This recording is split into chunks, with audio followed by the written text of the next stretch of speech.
This has to be one of the coldest images of our generation, but here are 10 things about this image that you probably didn't know. When this image was released, it broke the internet because it's so rare that we ever see Messi and Ronaldo together like this. But they weren't actually technically together. It was shot separately and at different times, but it was still in the same room and on the same set, so technically it still is two goats in one room. Now this is where it gets really interesting. If you take a close look at the chess pieces on the board, you'll find that there are more hidden messages in this image than you probably realized. This chess game is actually based on a real game of chess played by two grandmaster legends, Magnus Carlsen and Hikaru Nakamura, in 2017. Now if you're anything like me, you're thinking at this point in the game, who's winning, who's got the edge, who's got the upper hand, and who wins the actual game? Now if you look closely, you can see that Cristiano actually has one extra piece on the board than Messi. They both have 3 pawns, a king, a queen, and a rook. But Cristiano also has an extra bishop, which Messi doesn't have. So it would appear on the face of it that if anyone's got the upper hand, it's Cristiano.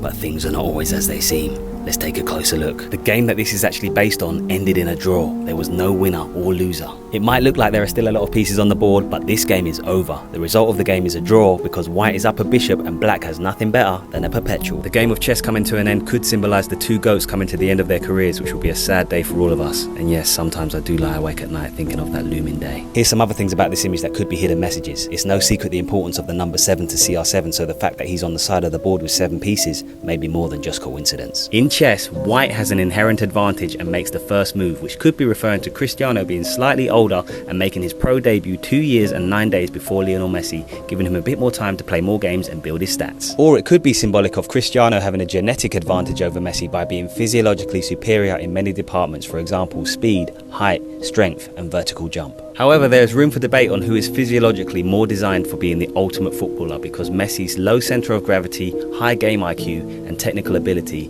is clearly coded in his DNA. In the game of chess in this image, Ronaldo is playing as Carlsen and Messi is playing as Hikaru, but that got me thinking, who's the better player, Hikaru or Carlsen? So I looked into it, and although this particular game was a draw, chess grandmasters usually play each other more than once in their careers, and in their most recent head-to-head, Messi fans will be pleased to know that Hikaru got the victory. But hold on, Ronaldo fans, don't despair, because Carlsen is currently ranked as the world's #1 chess player, above Hikaru, who currently sits in 5th. And in their head-to-heads, Carlsen has beaten Hikaru 86 times to 37 with 105 draws. However, in this image, Messi and Ronaldo are playing one particular game, not the men, and despite Cristiano having the advantage of playing as the whites, Messi still managed to pull out a draw when the odds were against him. Question is, who's your GOAT? Comment below.